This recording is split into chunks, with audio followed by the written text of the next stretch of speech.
The next event that we anticipate is two World Trade Center being completed at Ground Zero.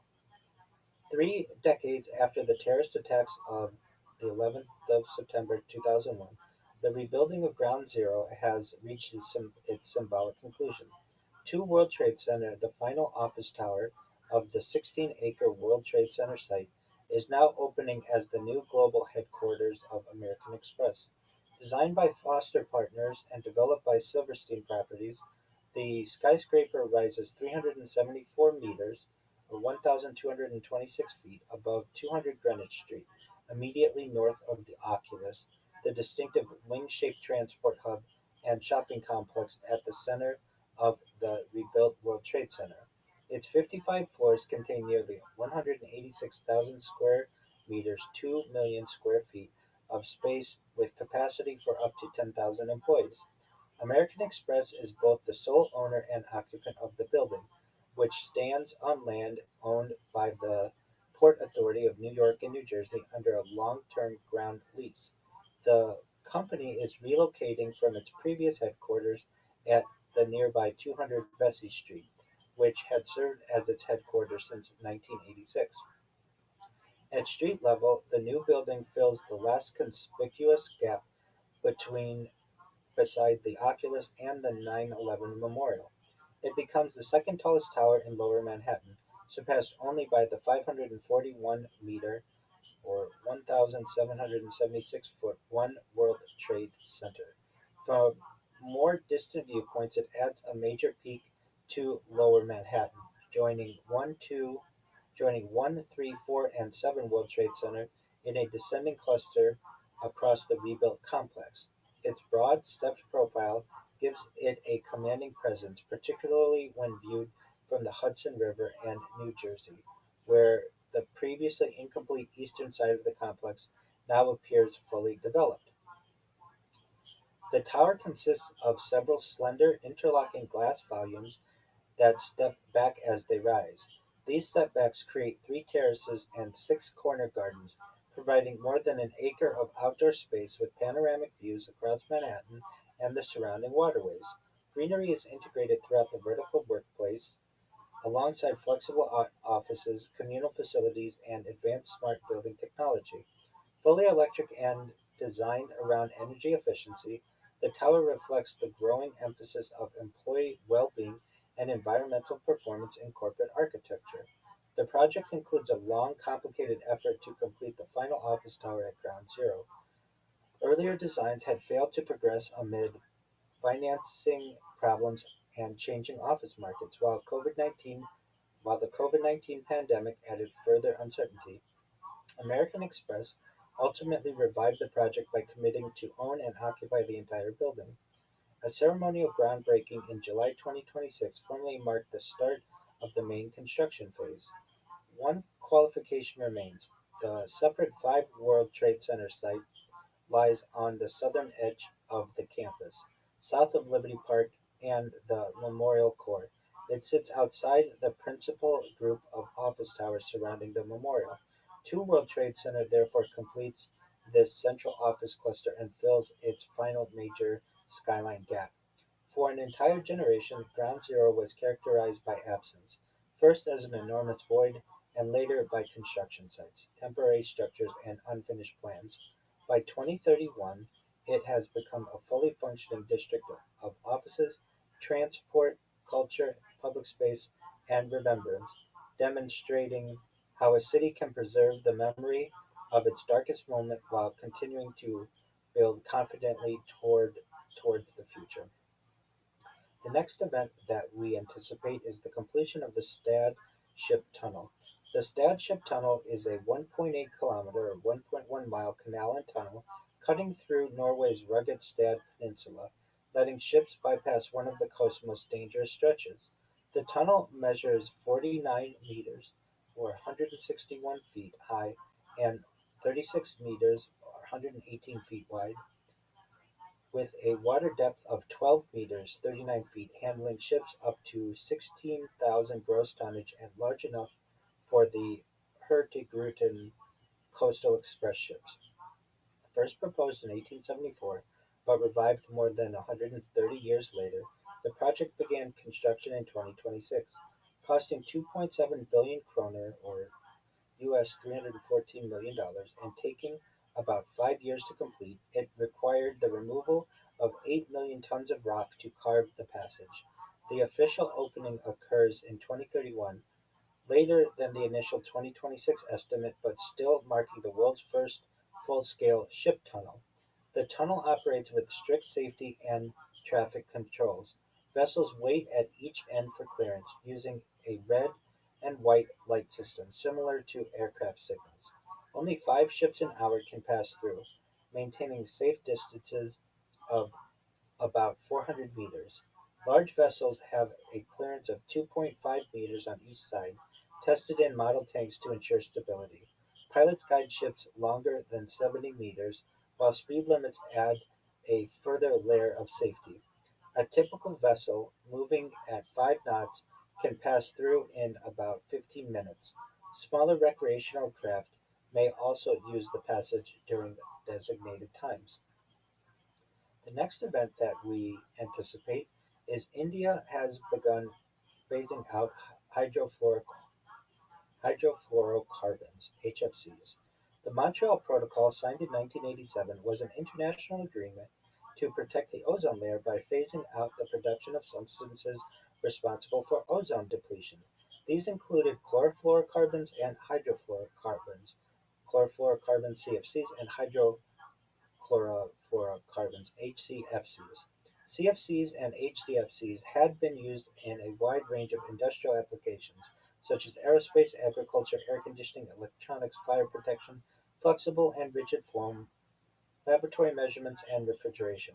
Produced mostly in developed countries, hydrofluorocarbons (HFCs) began to replace CFCs and HCFCs. HFCs posed no harm to the ozone layer because, unlike CFCs and HCFCs, they did not contain chlorine.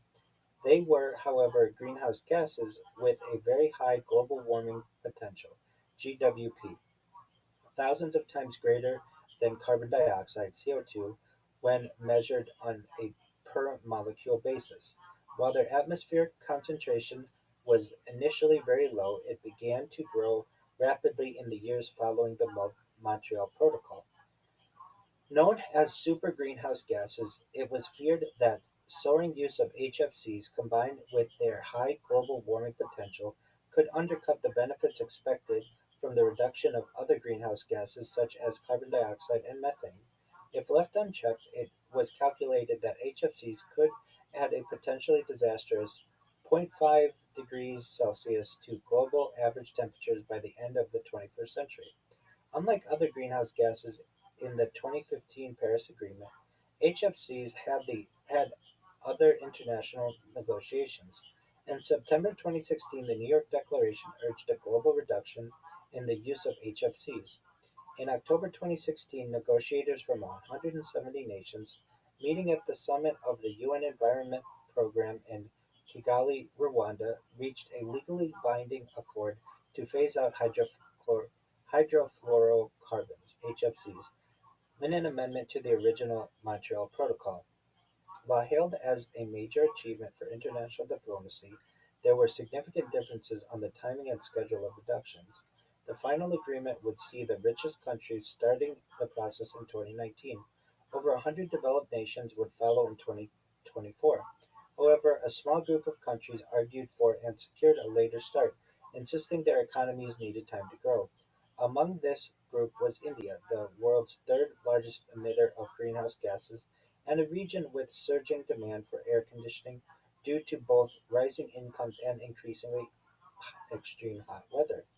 The chemicals needed to replace HFCs were more flammable and toxic, requiring better trained and better paid people to design, install, and maintain equipment such as air conditioners safely and correctly. In addition, new technologies were required to capture and store HFC in some applications.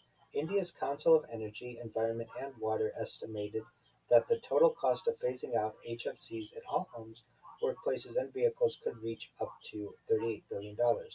India, along with Pakistan and a number of Gulf states, agreed to freeze their use of HFCs by 2028. This plateau would be followed by steep reductions from 2031 onwards, leading to the vast majority of HFCs being eliminated by the late 2040s. The next event, much of Bangkok is being abandoned due to flooding. Bangkok, with a population of over 12 million, has been sinking underwater for decades. By the early 2030s, it's facing a disaster of epic scale, with much of the city being abandoned. This has occurred for various different reasons. First and foremost, the city is built on clay. When originally settled, the region was just swampy coastline, but today it is covered by skyscrapers, highways, and urban development. The enormous weight of all this concrete and steel has been pushing down on the soft clay beneath, causing the soils to descend by up to 5.3 centimeters per year. By 2010, part of the meg- mega- me- me- megalopus, megalopus was already under sea level, a trend that would only become worse in the following decades. The illegal tapping of groundwater has been another major factor. Many of the city's residents have been continuously pumping up groundwater, both for their own use and to sell as a commodity, removing a natural layer and resulting in further destabilization of the soil. Rising sea levels due to global warming have been yet another factor, eroding the coastline at a rate of 4 centimeters a year, while the increasing severity of monsoon rains has led to longer and more devastating floods. The explosive growth of Bangkok in recent decades, making it one of the fastest growing places in Southeast Asia, has dealt a serious blow to the city's infrastructure. Areas of land in early that had in the early 20th century been used to absorb floodwaters had vast suburbs and business districts built over them. Canals were filled in to make way for rapid urbanization of the Chao Phraya River delta. The weight of the city grew and grew to the point where the soft soil it was built upon could simply no longer support it. By the early 2030s, large portions of the megalopus are well below sea level. The government's response during this time has proven inadequate. A lack of clear policy doing little to help the overall situation, while seawalls have been almost useless due to increasing erosion of the shore. The lowering of the city, combined with rising sea levels over 20 centimeters higher than in 2000, has resulted in whole districts of Bangkok being permanently abandoned. Over a million buildings, the majority residential, are rendered uninhabitable, forcing their occupants to move further inland.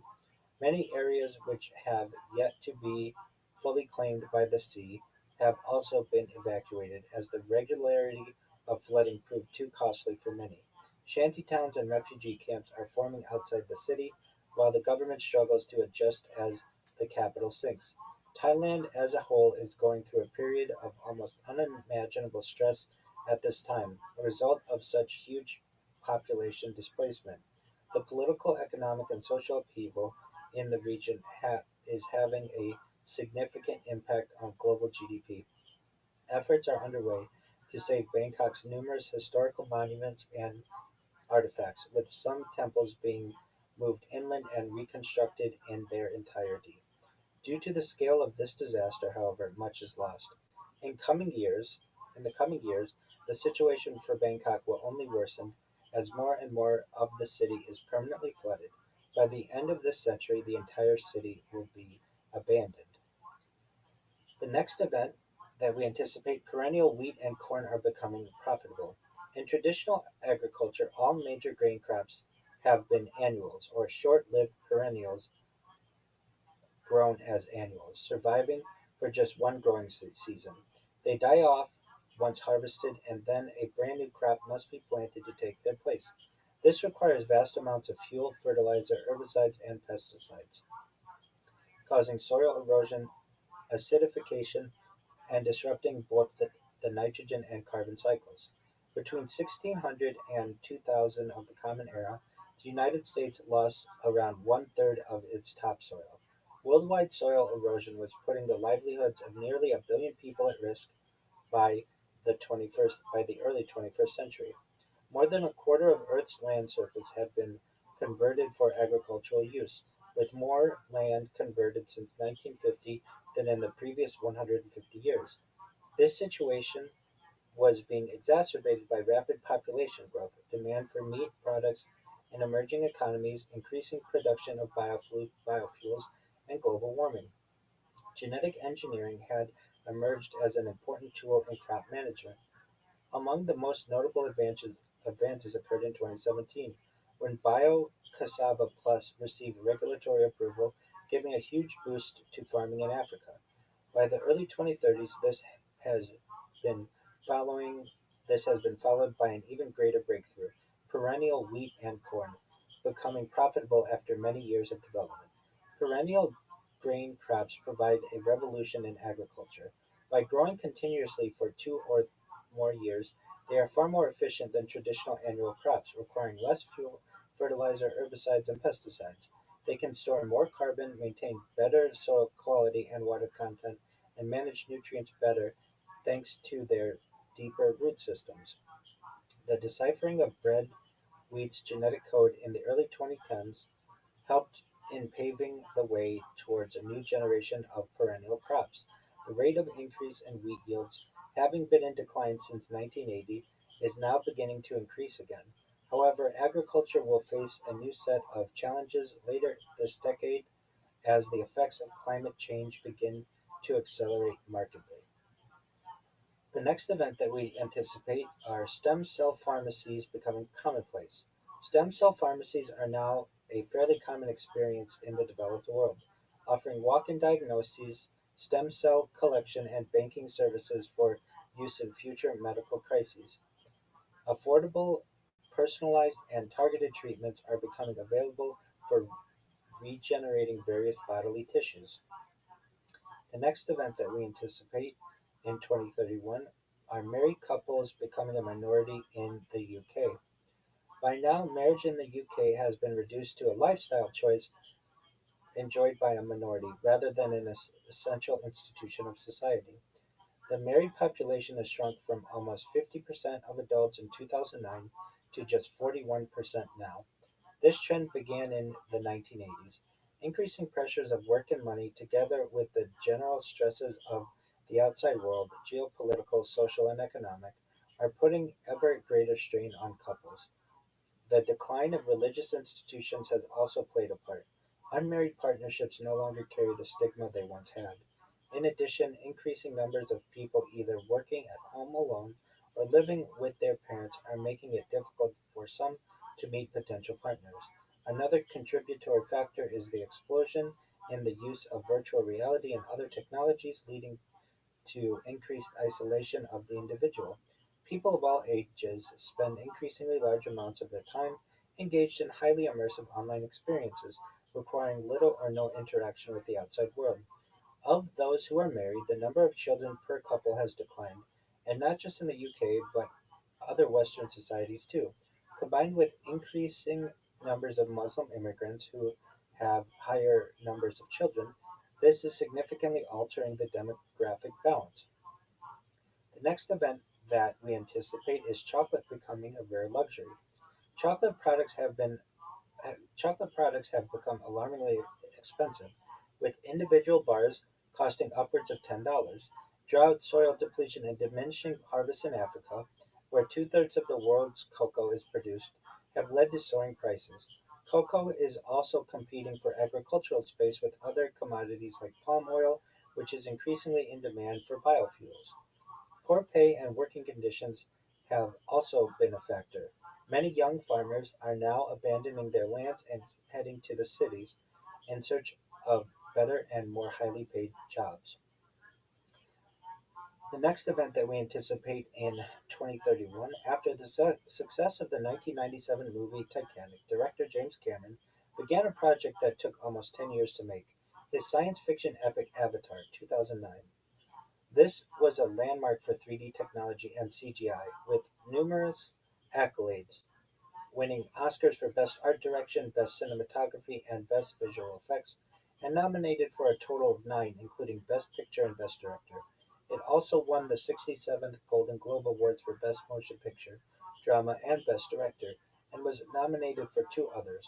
At the 36th Saturn Awards, Avatar won all 10 awards it was nominated for. Numerous other awards, nominations, and honors were received. With a worldwide box office gross of more than $2.7 billion, Avatar became the highest grossing film of all time, surpassing Cameron's previous blockbuster, Titanic, at $2.2 billion. Two sequels to Avatar were initially confirmed after the success of the first film. The, this number was subsequently expanded to four, with Cameron said to be directing, producing, and co-writing all of them.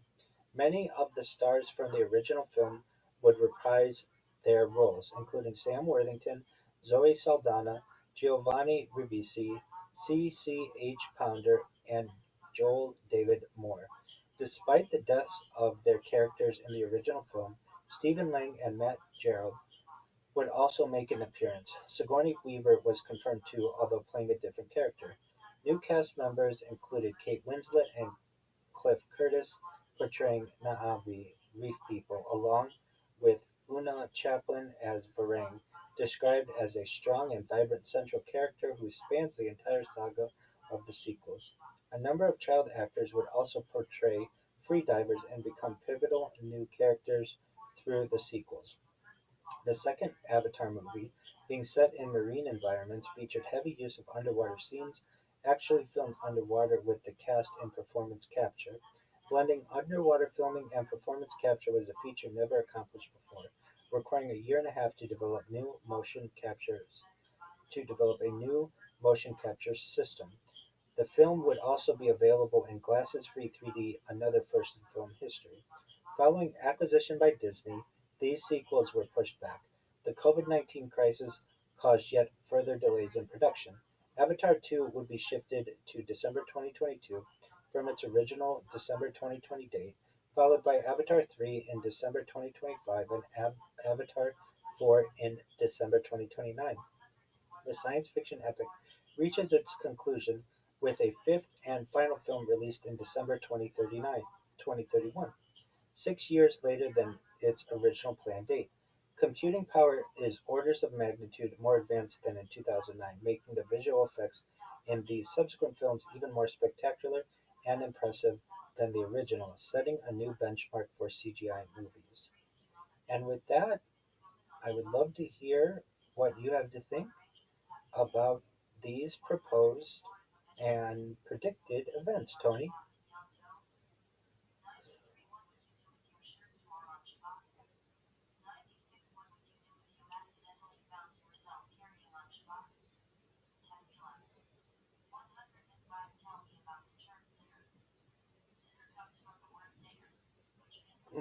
I do as well.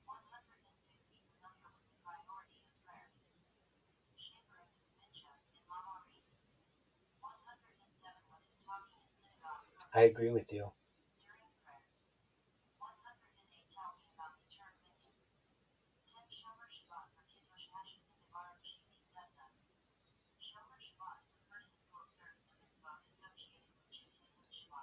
There you go. And for anyone watching and wondering, are Tony and Rabbi AI? No, we are not. We are the real deal. And I would like to add that I think it's interesting that chocolate will become a rare luxury. Perhaps that's unfortunate. As a lover of chocolate myself, I don't want to see that happen. Also, I think the Stadship Tunnel is going to be fascinating.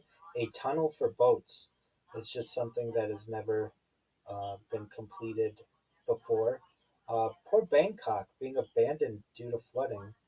Hopefully, they're able to find some ways to help the people there. Stem cell pharmacies becoming commonplace, quite interesting.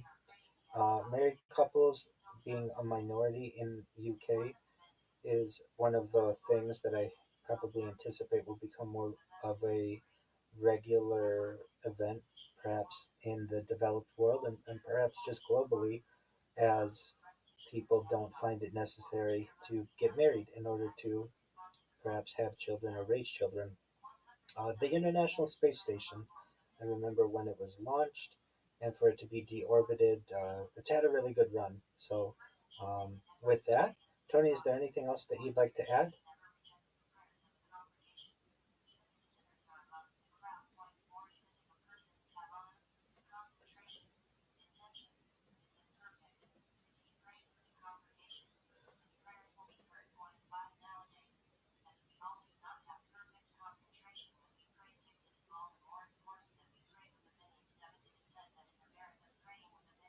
Oh, absolutely. No doubt about that. Excellent. Well, with that, we look forward to seeing you in the next year. Thank you. And cut. All right, so we're going to cut there, and then we are going to run the thing that we do at always at the end. And now we're going to go to 2032. Let's get it done. Let's pound it out. Exactly. If I may make a suggestion, go ahead. We need to be better what? Oh, I think we're fine. I mean, I'm literally reading every single thing, so all you have to do is follow along. And um, if you're a little early or a little late, it's no big deal. One suggestion that I would make: look at your camera right now. Okay, so like many times the camera's like right here on your face. If you can, set it straight so people can see your whole face, or move your camera down a little bit. But yeah, I mean, you don't want to have your camera be like in the future. You're going to be like, wow, you can't see my face or my mouth or whatever. Now the top of your head is too high. So just you want to center yourself. There you go. Perfect. You look fine. You look you you look fine. You look absolutely fine. Black t-shirt's perfect. You look great. Just anything's better than cutting you off here. Okay, ready for 2032? Take your time. Take your time.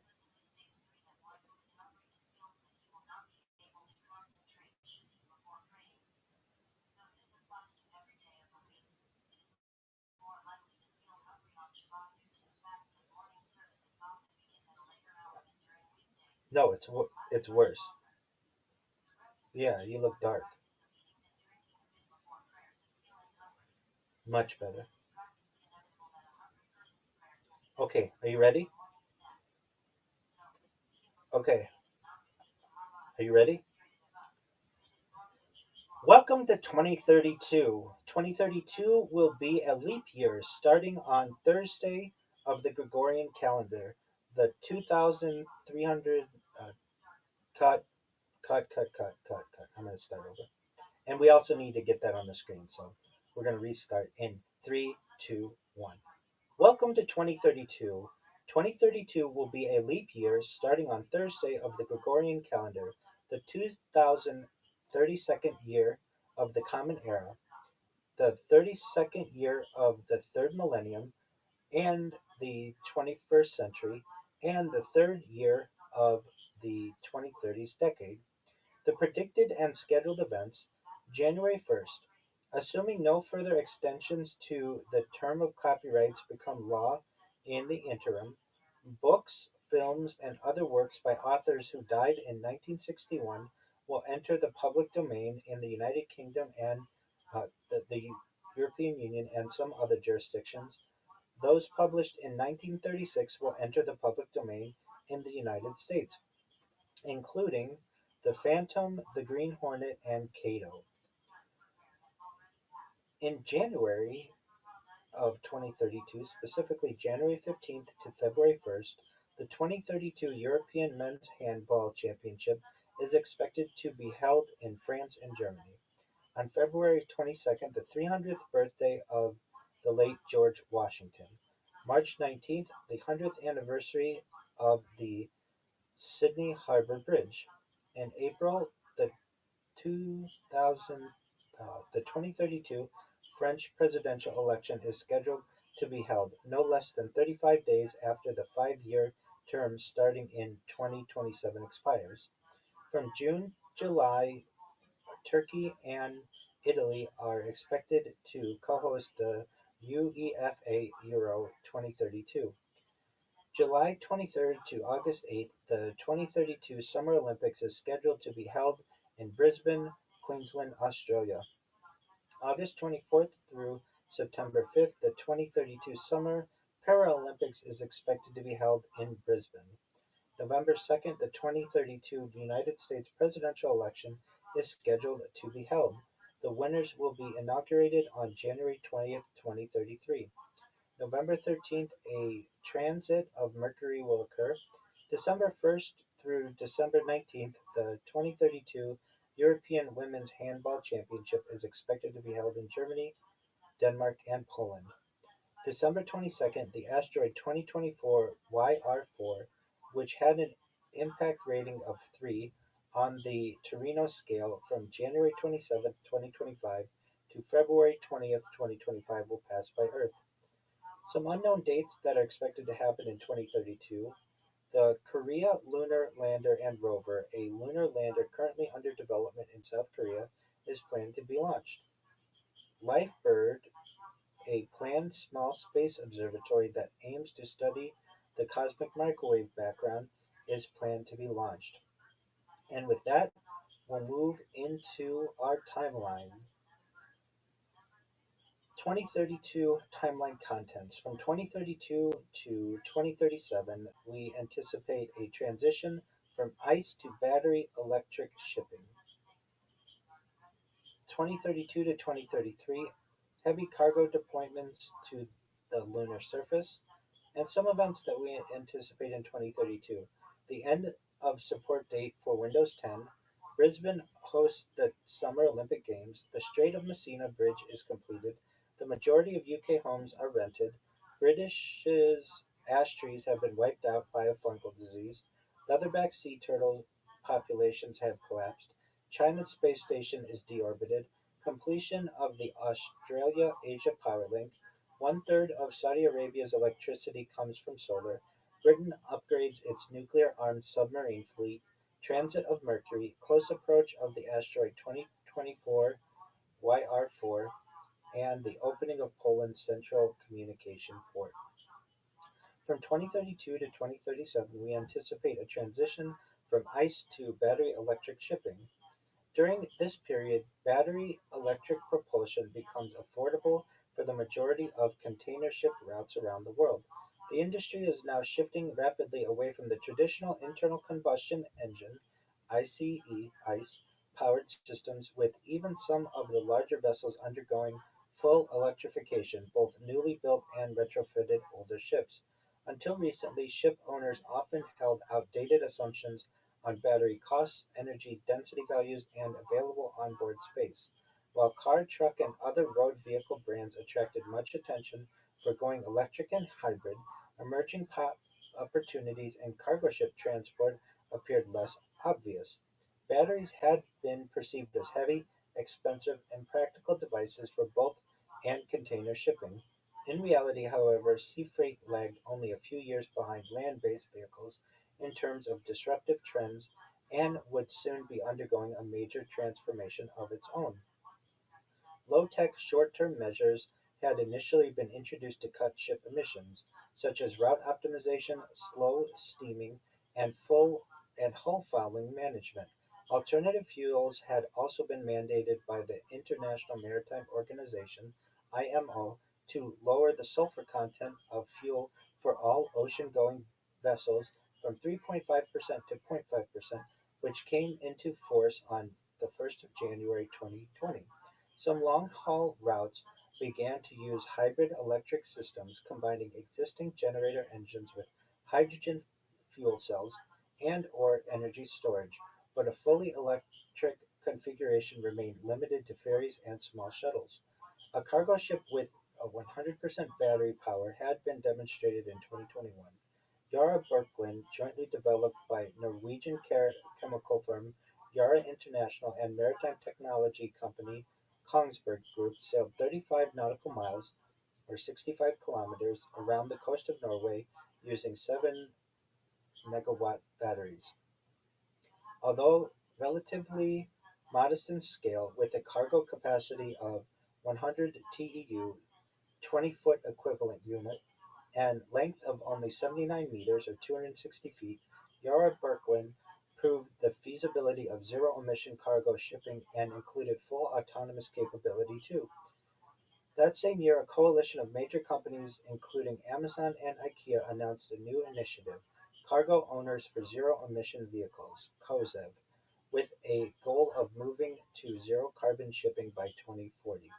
In 2022, shipping group Maersk announced plans to install hundreds of offshore charging stations around the world, allowing vessels to power themselves with electricity instead of fossil fuels while idling outside ports. Another company, Fleet Zero, began converting diesel ships to battery electric in 2025 and designed a new electric ship, the MV-E7, for long distance cargo. Fleet Zero also developed a battery swapping solution that enabled smaller ports to effectively function as charging stations and exchange points. New environmental regulations, alongside further improvements in cost and energy density, led to booming demand and rapid innovation in battery electric propulsion systems during the second half of the decade. Between 2022 and 2029, the economic viability and range of electrified cargo ships roughly doubled, with routes as long as 6,000 kilometers being feasible for some size classes. These advances continued into the 2030s.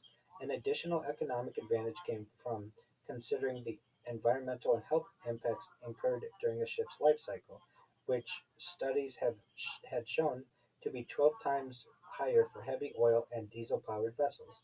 Governments and international organizations appeared increasingly keen to incorporate these air pollution damages and social costs into their regulatory regimes.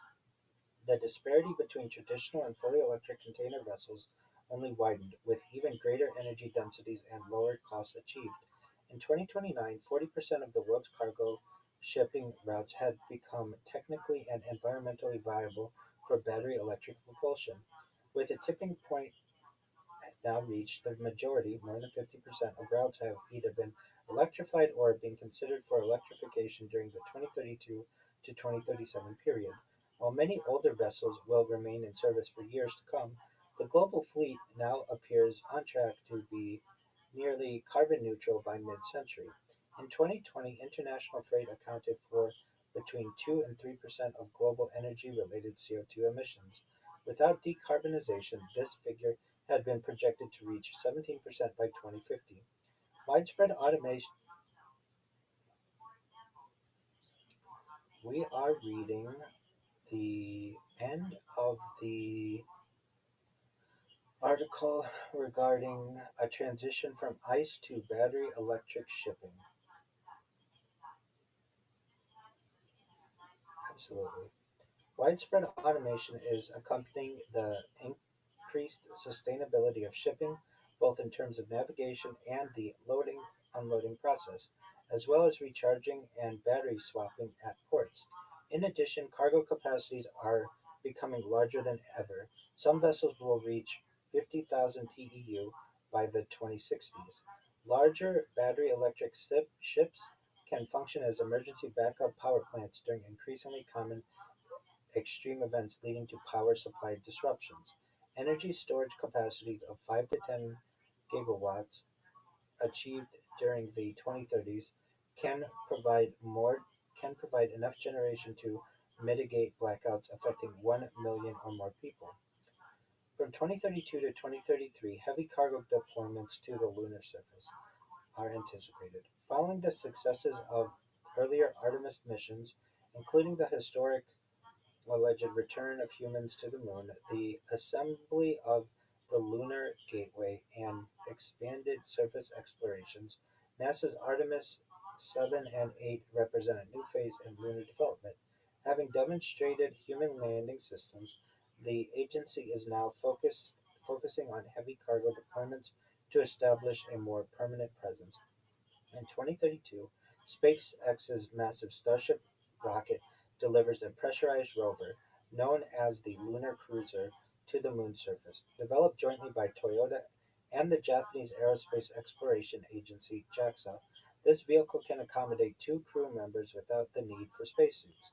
With enough oxygen and supplies for up to 30 days, it greatly expands the range and duration of exploration activities, providing a mobile habitat and laboratory for extended missions. The lunar cruiser has a length of 6 meters (19.7 feet), width of 5.2 meters (17.1 feet), and height of 3.8 meters (12.5 feet), providing an internal living space of 13 cubic meters. Although its crew capacity is two, it can hold four people in the event of an emergency. To help with dangerous terrain or difficult situations, the vehicle features advanced driving assistance, including safe route generation and an augmented reality display.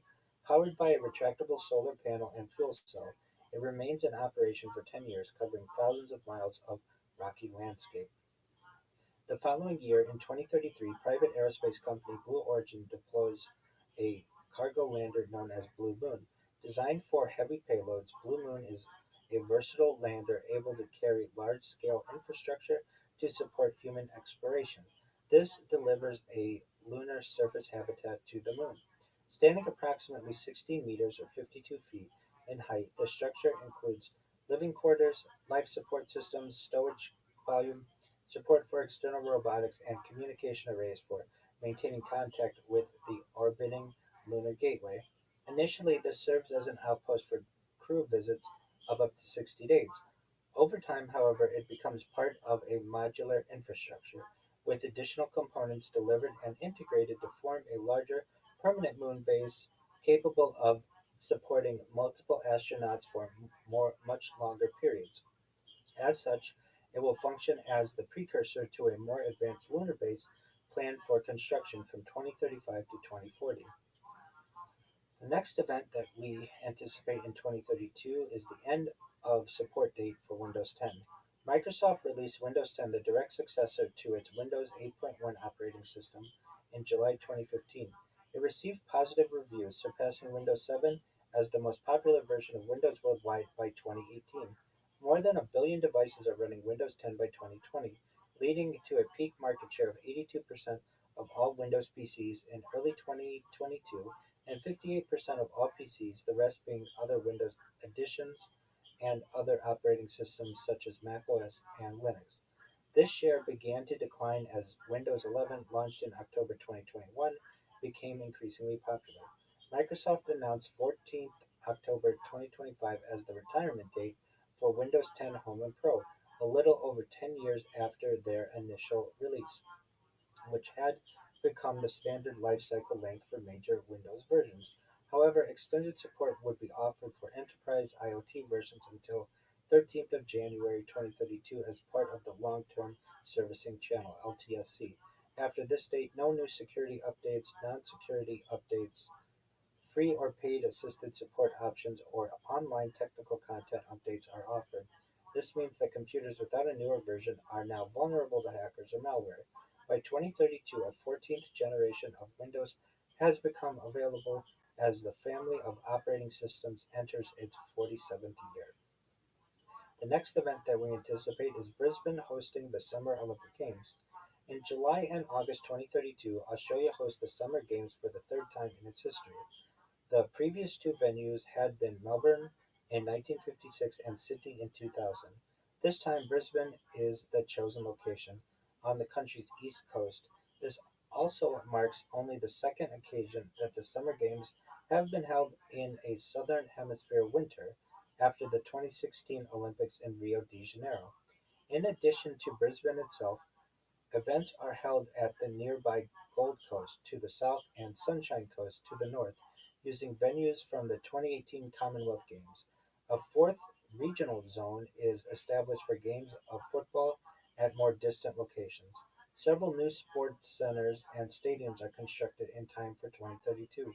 Transport connections between the three main regions are also improved. The total cost of both the Olympic and Paralympic Games, initially put at $5 billion, subsequently overruns. However, it is far lower than the $26 billion budget for Tokyo 2020, the most expensive games in history. The next event that we anticipate is the Strait of Messina Bridge being completed. A long-stalled bridge between Sicily and mainland Italy is finally completed in 2032.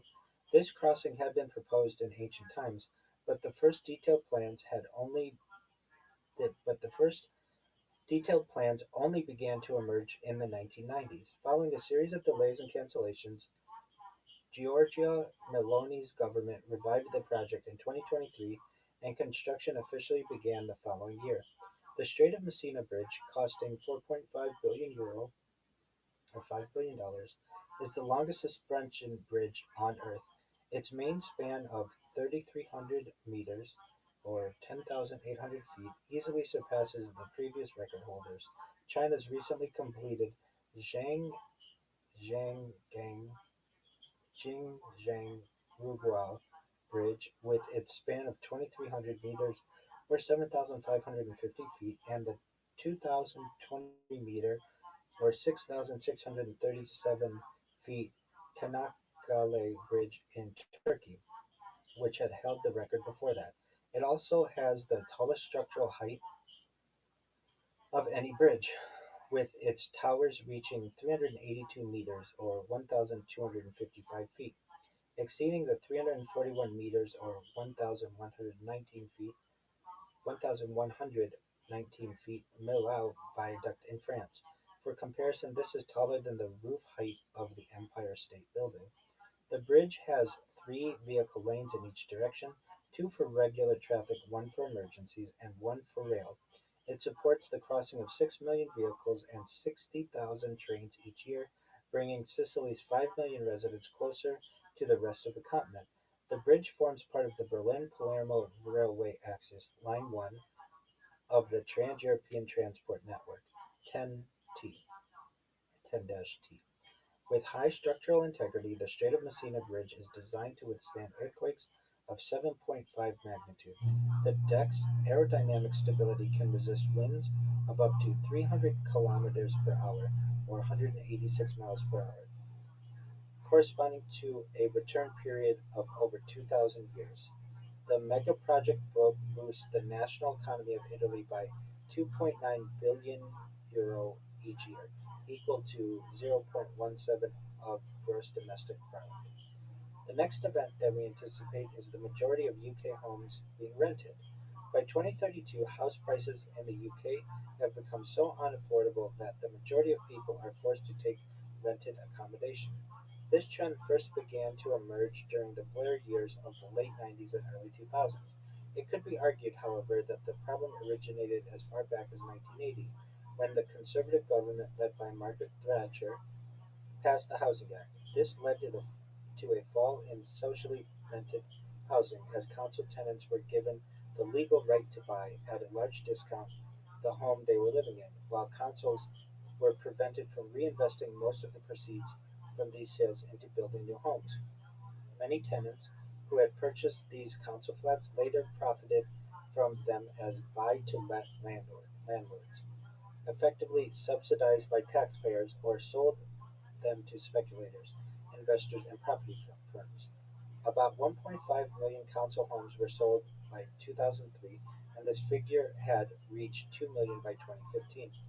A failure to construct enough new homes, combined with rapid population growth, resulted in a serious lack of supply during the early 21st century. Other factors included changes in the employment landscape, a rise in the number of students, later marriage, and rising separation rates. Having been relatively stable for most of the 20th century, the average cost of a UK home rose from £50,000 in 1995 to £184,000 in 2007. During the same period, mortgage payments as a percentage of income soared from 18% to more than 50%. The problem was compounded by stagnant wage growth below inflation, a decline in the level of household savings from 16% in the 90s to just 6% within 2 decades, and tighter lending requirements in the aftermath of the Great Recession. Subsequent attempts to rectify the situation included policies such as Help to Buy scheme, such as the Help to Buy scheme, but these only exacerbated the problem by creating artificially inflated demand. The fundamental issue was lack of supply, but government funding and policies came nowhere near close enough to addressing the point with only a tinkering around the edges to boost housing stock. Because of these failures, less than half, 49% of UK households are homeowners by 2032, the first time since the early 70s that a majority of people are renting. One third of households are now renting privately, twice as many in 2015. London and the southeast of England have been particularly affected due to the massive influx of foreign billionaires pouring money into the region and pushing up land values. The gap between rich and poor and between the younger and older generations has now grown to be wider than ever, creating an ever more polarized and unequal society. The next event that we anticipate is Britain's ash trees having been wiped out by a fungal disease. Ash dieback, caused by the fungus Challara fraxinia, killed huge numbers of trees from the mid-1990s onwards, particularly in Eastern and Northern Europe. Up to 90% of ash trees were affected but in Denmark. The fungus was first scientifically described in 2006. It was discovered in the UK during 2012, initially only on imported nursery stock. But in the but in October of that year it was found on trees at two sites of established woodland in the East Anglia region. This occurred despite clear warnings from ecologists and foresters that imports of seedlings from the continent should be banned in case of infection. Despite efforts to contain the disease, it was impossible to stop. Within a few weeks, Cholera fraxinia was confirmed in dozens of other locations. Over the next 2 decades, it spread throughout the country, wiping out most of the 90 million ash trees in Britain. Many plant species, birds, and other animals dependent upon the trees for survival were also lost, at a time when their numbers were already in sharp decline. With ash trees forming a significant proportion of the UK's woodland, an eerie silence is descending on many areas of the countryside, with birdsongs and other wildlife becoming ever rarer. The next event that we anticipate are leatherback sea turtle populations having collapsed. Growing up to 2.7 meters (8 feet 10 inches) in length and weighing nearly 700 kilograms or 1,550 pounds, leatherbacks are the largest turtles on Earth. They can dive to depths of 1,200 meters (nearly 4,000 feet) and make trans-Pacific migrations from Indonesia to the US Pacific coast and back again. These ancient reptiles are the only remaining members of a family of turtles with evolutionary roots going back 100 million years. After mating at sea, females come ashore during the breeding season to nest. At night, they excavate a hole in the sand, depositing about 100 eggs. This is filled with sand to hide the clutch from predators before the mother returns to sea. Once common throughout the world, leatherback populations declined rapidly during the 20th century and into the early 21st. At the Jamersba Medi Beach in Papua Barat, Indonesia, accounting for 75% of all sightings in the western Pacific. Nest numbers fell from 14,500 in 1984 to less than 1,400 in 2017. Several problems affected leatherback turtles. Beach predators such as pigs and dogs introduced to islands which ate turtle eggs, rising temperatures on sands that killed eggs and skewed sex ratios by reducing the production of male hatchlings, the danger of being caught by fisheries during migrations, and harvesting of adults and eggs for food by islanders. In addition, plastic waste becomes a huge and growing threat during the 21st century, especially plastic bags mistaken for their favorite food, jellyfish. Researchers found some individuals with almost 5 kilograms (11 pounds) of ingested plastic in their stomachs.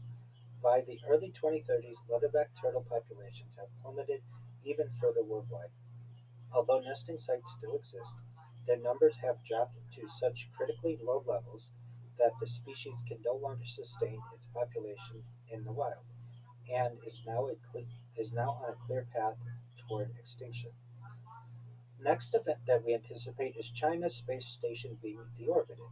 China's first space station has reached the end of its 10-year lifespan. After a decade of onboarding research, after a decade of onboard research. It is abandoned and sent into a decaying orbit. A new, larger, and more advanced space station is now in the process of being constructed. The next event that we anticipate is the completion of the Australia Asia Power Link. The Australia Asia Power Link is a clean energy mega project that becomes fully operational in 2032. It consists of a giant solar wind and complex in Australia's Northern Territory, linked by undersea transmission to export renewable electricity into Southeast Asia. Originally intended to deliver 20 gigawatts, its developers later scaled down the project to 6 gigawatts after financial restructuring and design revisions to improve feasibility. Even at this reduced capacity, it remains one of the largest combined renewable and battery projects in the world.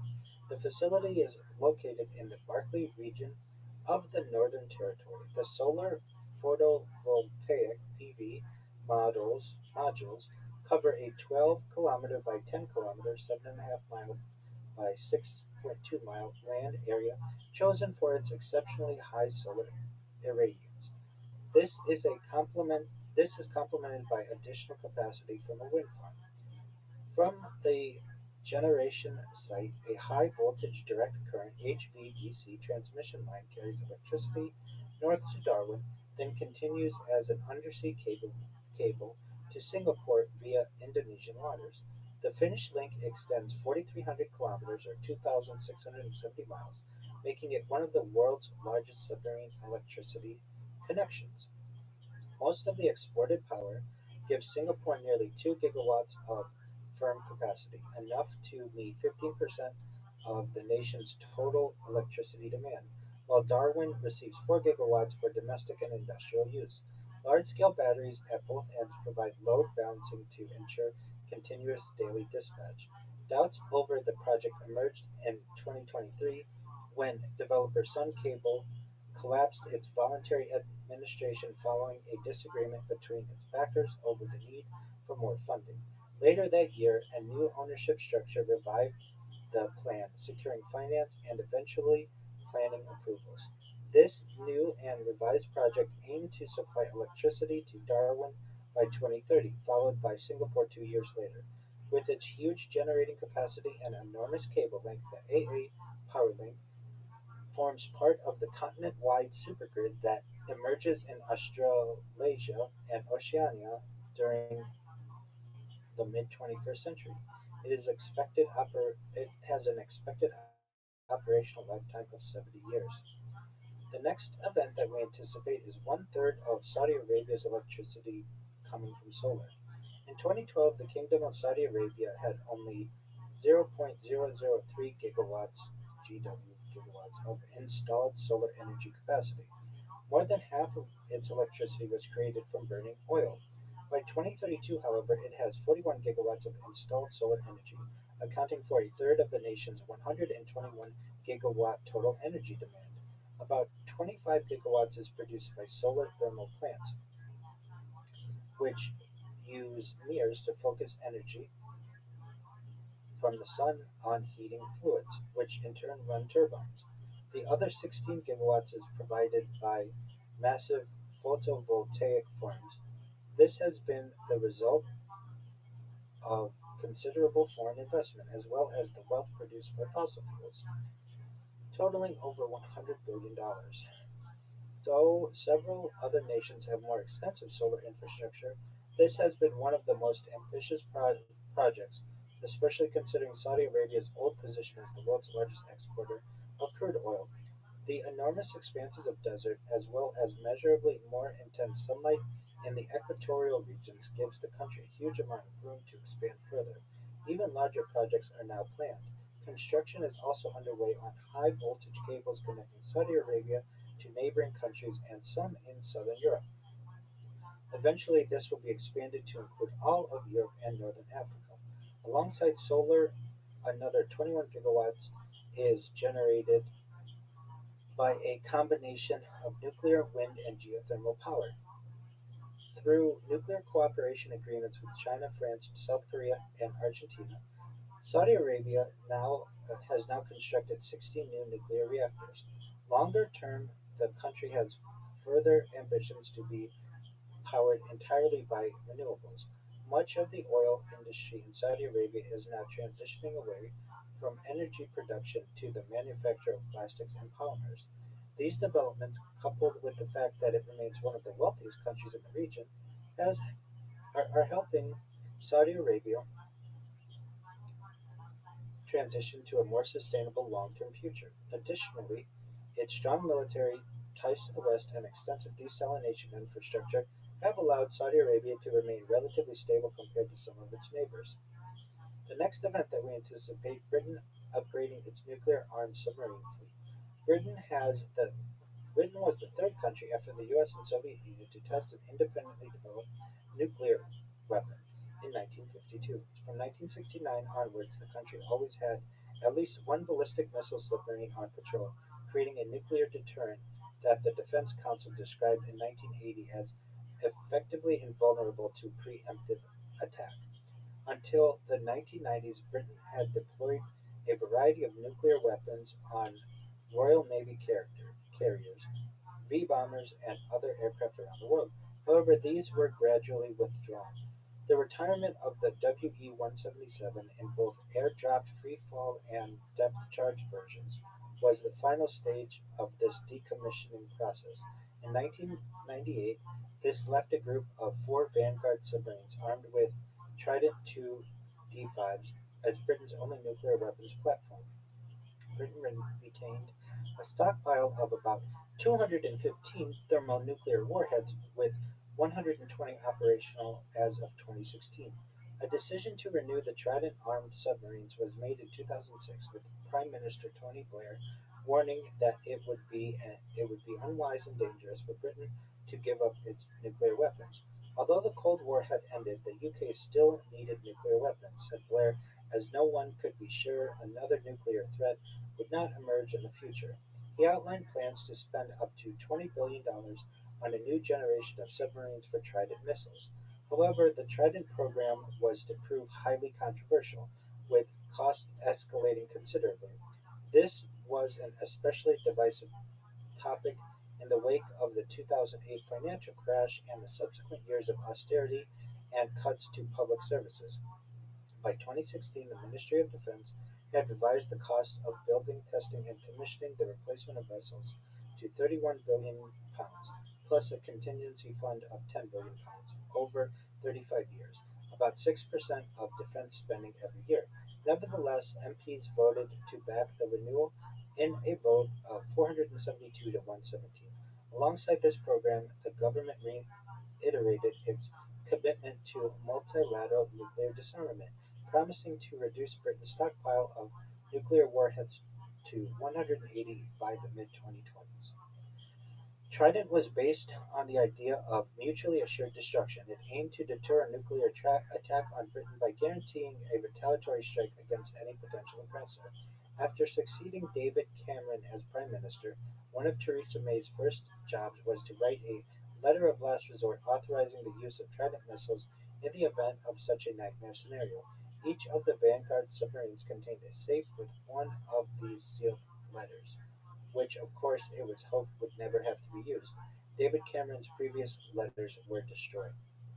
Previously named Successor Class, it was announced in October 2016 that the new submarines would be renamed the Dreadnought class after the parliamentary vote on the upgrade program. Construction began soon afterwards. The first new submarine would begin operation by 2028, and the existing fleet of Vanguard submarines is phased out by 2032. After more than 40 years of service, each missile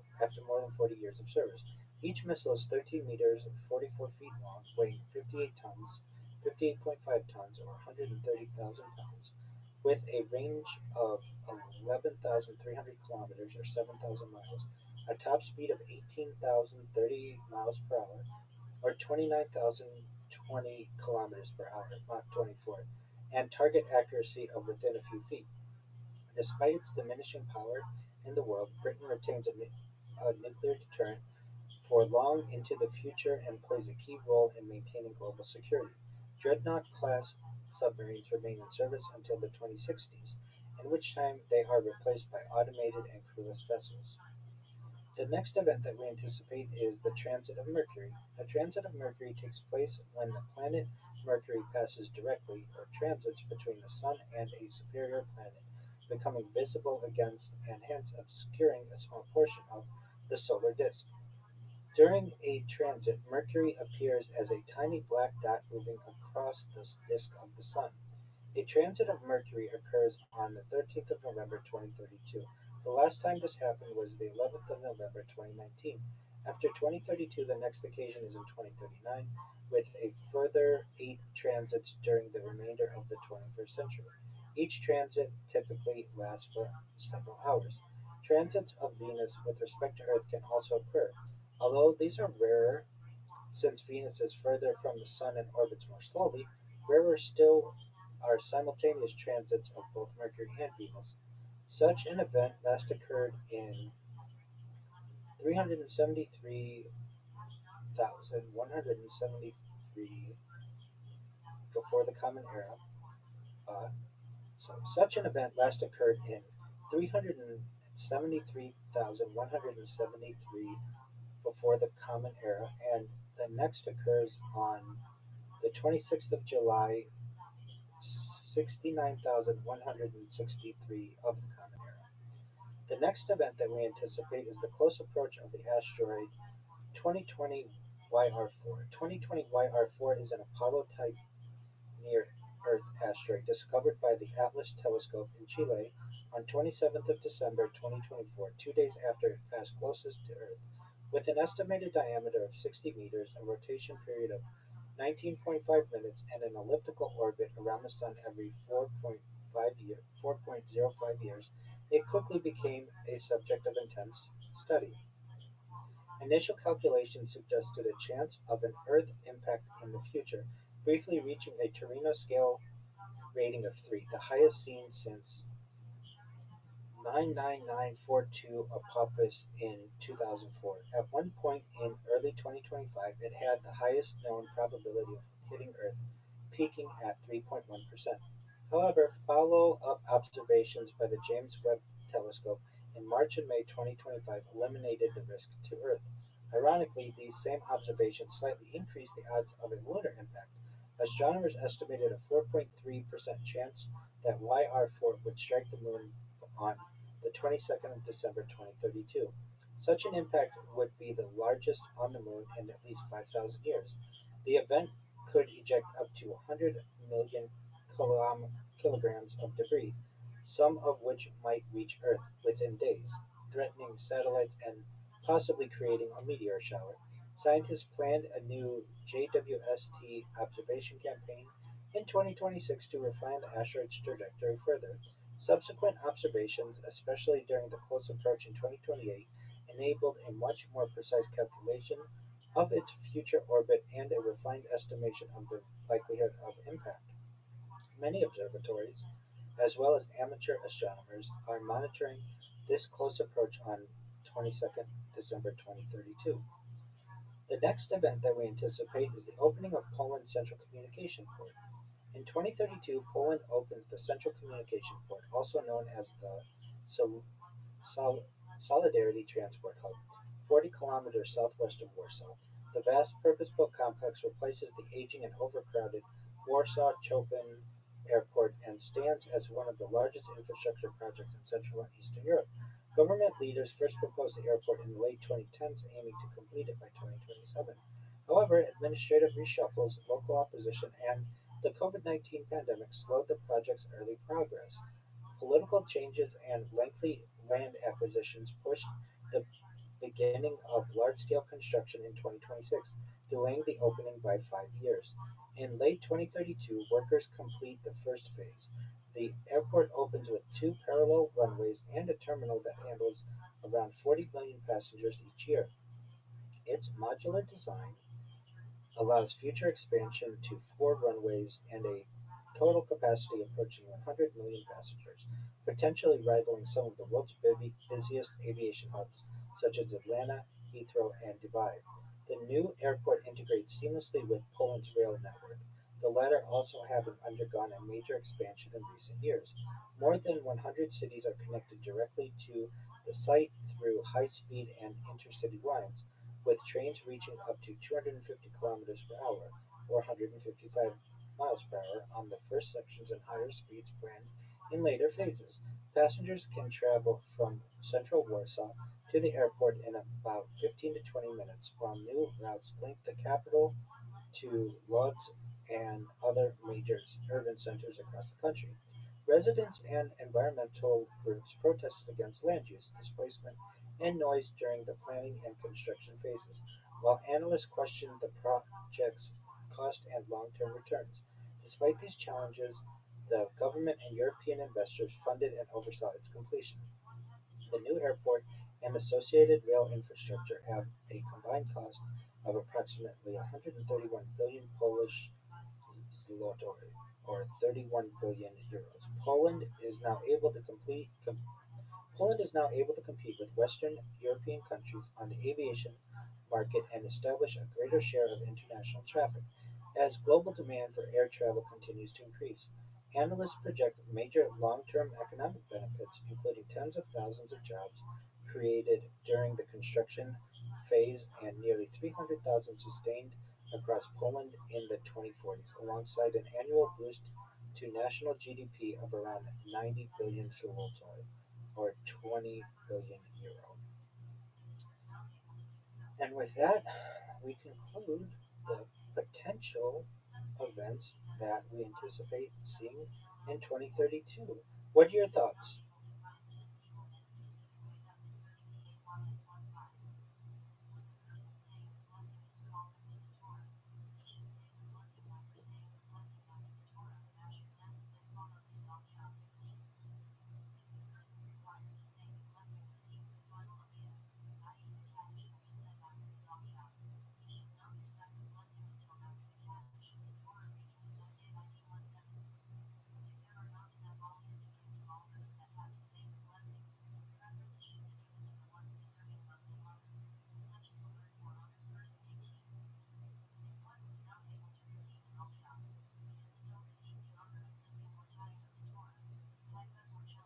Very interesting, absolutely.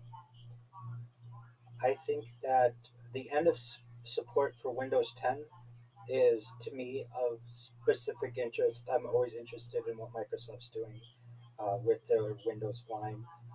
Brisbane hosting the Summer Olympics. I think it's great that Oceania will get an Olympic Games. The Strait of Messina, that'll be fantastic for Italy. I'm in agreement. The majority of UK homes being rented, not necessarily ideal. The Britain ash trees being wiped out by a fungal disease. Let's try to save some of those.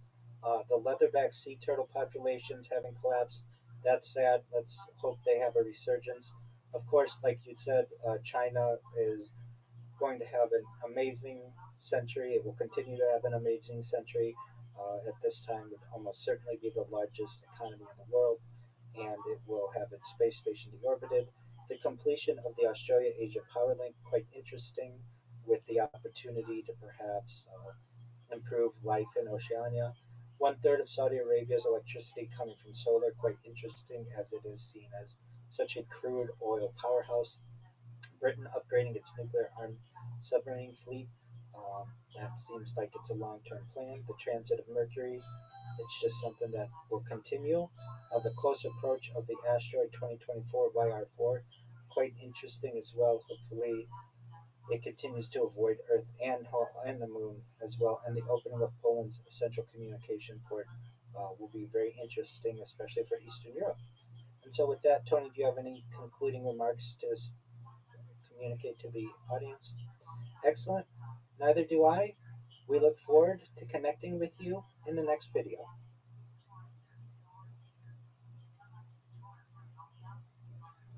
Cut. All right. I'm going to send you an email that says, uh, I don't want you to forget at the beginning of 2032, you have to make an edit because I had to make a small cut. Um, so, um, is my voice uploaded? Yeah, I know. Yeah, I changed some stuff on my computer.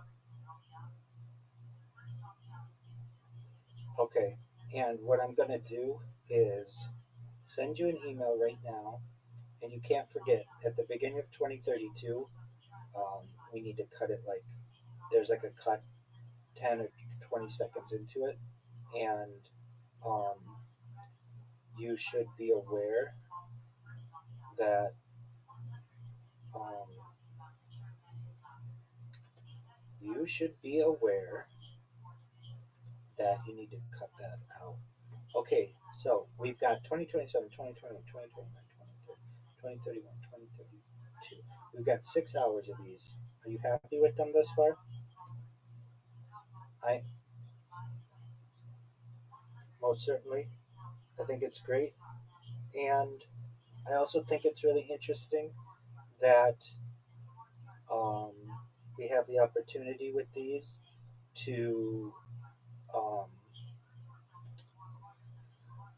like tell the story of the future. That's very exciting. And um, I don't know. I personally think that we should continue. Like they're getting shorter, which is cool. I mean, you know, they're not that much shorter, but like 2032 was shorter than 2031. 2031 was shorter than 2030, and it will. And we'll get to the point where maybe we can do three in a day. They'll be like 45 minutes each or something like that, and then eventually they'll be like we'll do like five in a day because they just don't have that much in the far future. So I really think we did most of the hard ones because they were most recent, and I think that's really great. And you've got um, if you would, I want you on 2027 to ask ChatGPT to swap my picture with the one that I sent you on Discord, my headshot. Would you do so, please?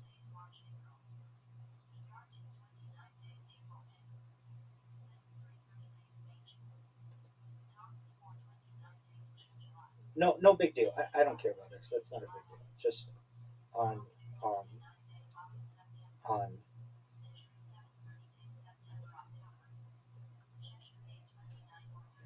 I you want me to send it to you in email? Sure, sure. Just one moment, please. Edit 2032 at the beginning. There is a cut like in the first minute. Please remove the cut.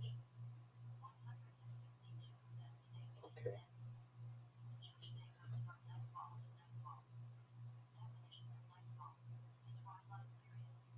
because I know what I look like, and I don't look like that. I look similar, but I don't look like that.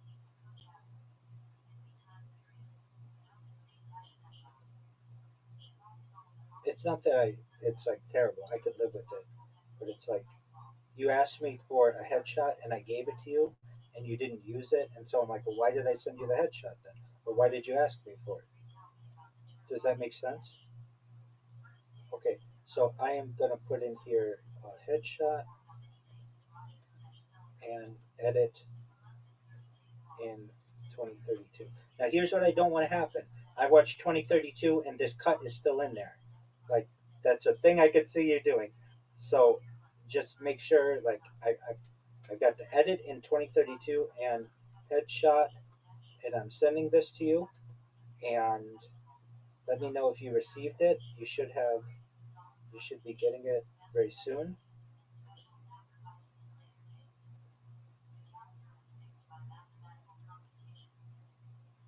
Can you check your email?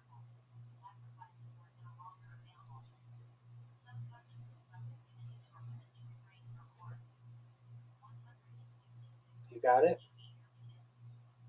Okay, big dog. Well, then that seems like what we needed to do. And you've got another podcast to do this afternoon, right? Okay, big dog. I will talk to you later. And if you need anything from me, let me know, okay? Excellent. Good job. God willing. Thank you. Take care. Bye.